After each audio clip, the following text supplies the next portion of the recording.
इससे पहले अपन भक्ति आंदोलन के बारे में पढ़ चुके हैं। भक्ति आंदोलन के जो संत थे, भक्ति आंदोलन के जो कारण थे, भक्ति आंदोलन का जो स्वरूप था। आज भक्ति आंदोलन की विशेषताओं का अध्ययन करेंगे। भक्ति आंदोलन के संतों की शिक्षाओं में बहुत सी बातें एक समान थी।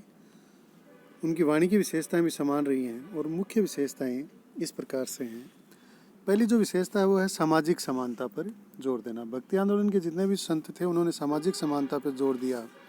उन्होंने जाति पाति और ऊंच नीच की भावना का खंडन किया और मानव मात्र को मोक्ष का अधिकारी घोषित किया। उन्होंने सभी जातियों के लोगों को बिना किसी भेदभाव के अपनी जो शिष्य मंडली थी उसके अंदर शामिल किया है। और जो रामानंद थे उन्होंने कहा कि जाति पाति जाने नहीं कोई, हरि को भजे सो हरि का होई। यानी जाति पाति का कोई स्थान नहीं था और जो भी ईश्वर की भक्ति जो करता था वो ईश्वर का हो जाता था। मोक्ष का जो मार्ग था वो सब लोगों के खुला था। यानी सामाजिक समानता की बात इस आंदोलन के अंदर की गई है। दूसरी जो बात है वो है सभी जो जितने भी संत थे उन्होंने जितने भी ब्रय आडंबर थे और कर्मकांड थे उनका खंडन किया है। यानी किसी भी प्रकार का जो ब्रय आडंबर है या कर्मकांड है वो मान्य नहीं है। मोक्ष की प्राप्ति के लिए उनकी कोई उपयोगिता नहीं थी। इसके लिए व्यक्ति को अपने आचरण और चरित्र की शुद्धता पर ध्यान देना चाहिए था और ईश्वर की भक्ति से ही मोक्ष की प्राप्ति इन लोगों ने संभव बताई है। इसके बाद में सभी संतों ने एकेश्वरवाद का प्रचार किया है।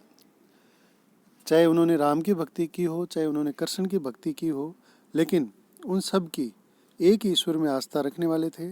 बहुदेववाद का सभी ने खंडन किया है। यानी जिस भी ईश्वर की भक्ति की है वो एक ही ईश्वर की है और इन्होंने कहा कि ईश्वर एक ही है, चाहे उसका नाम राम है, चाहे उसका नाम कृष्ण है, चाहे अन्य कोई नाम है। इस तरह से इस समय में एकेश्वरवादी विचारधारा का प्रचार हुआ। वैसे दोनों ही तरह के एकेश्वरवादी थे, सगुण और निर्गुण। यानी जिन्होंने किसी रूप की पूजा की है, चाहे बिना रूप की पूजा की है, निराकार की पूजा की है। अगली जो विशेषता है वो है लोक भाषाओं में प्रचार। इन्होंने जो अपने प्रचार की भाषा है वो लोक भाषा बनाई, यानी जनता की जो भाषा थी उसको प्रचार का माध्यम बनाया है। यानी जो स्थानीय भाषा थी तो इससे स्थानीय भाषा का भी विकास हुआ और स्थानीय भाषा में इनके उपदेश और इनकी रचनाएं हैं तो ये जन साधारण में भक्ति भावना को विकास करने में मुख्य इनका हथियार साबित हुआ भाषा।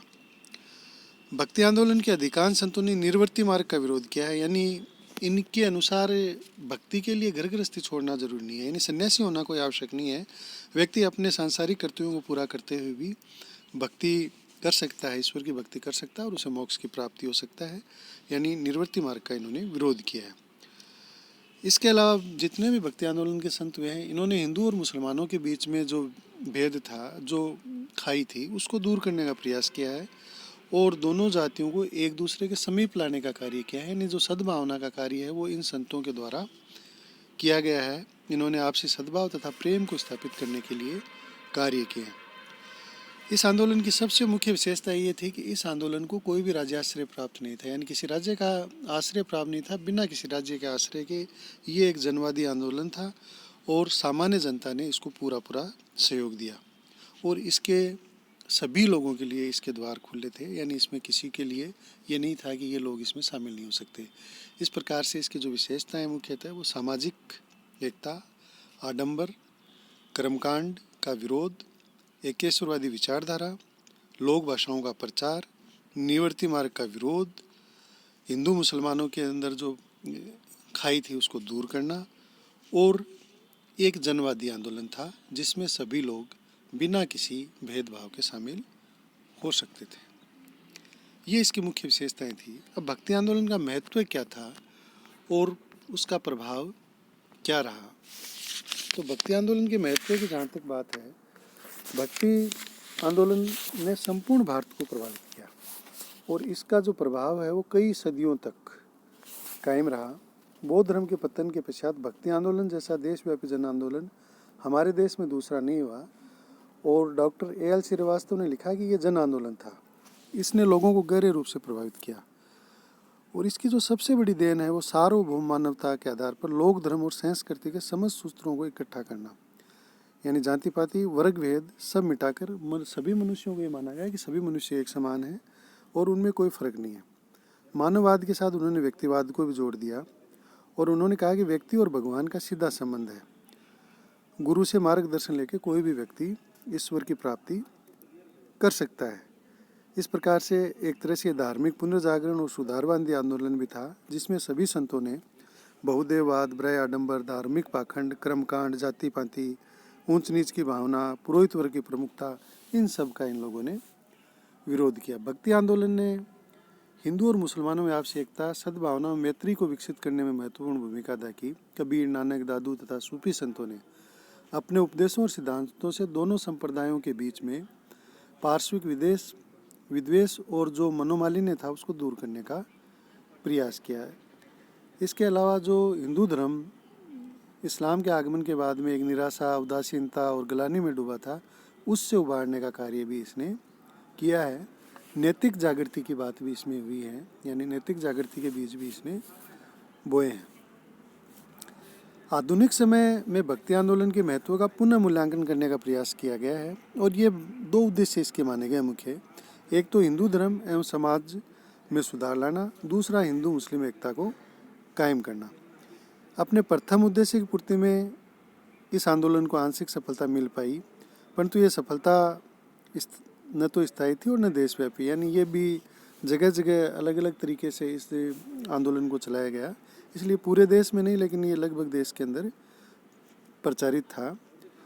हिंदू समाज में उन्हीं बातों की प्रधानता है जिसके विरुद्ध भक्ति आंदोलन ने आवाज़ उठाई। यानी कहने का अर्थ है आज भी जो बहुदेववाद का इन्होंने विरोध किया, लेकिन आज भी हम बहुदेववादी हैं। मूर्ति पूजा का इन्होंने विरोध किया, लेकिन आज भी हम मूर्ति पूजा करते हैं।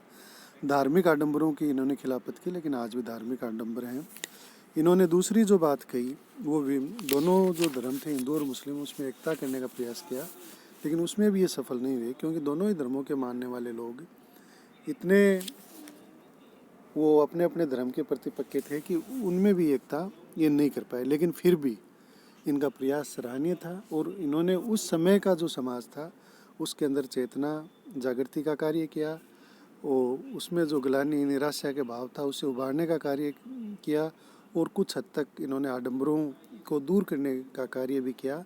हिंदू मुसलमानों के अंदर जो मनोमालिन्य था वो भी इन संतों द्वारा दूर किया गया और दोनों ही धर्म के, चाहे भक्ति आंदोलन के संत हो चाहे इस्लाम के सूफी संत हो, दोनों ने ही मिलकर ये प्रयास किया है।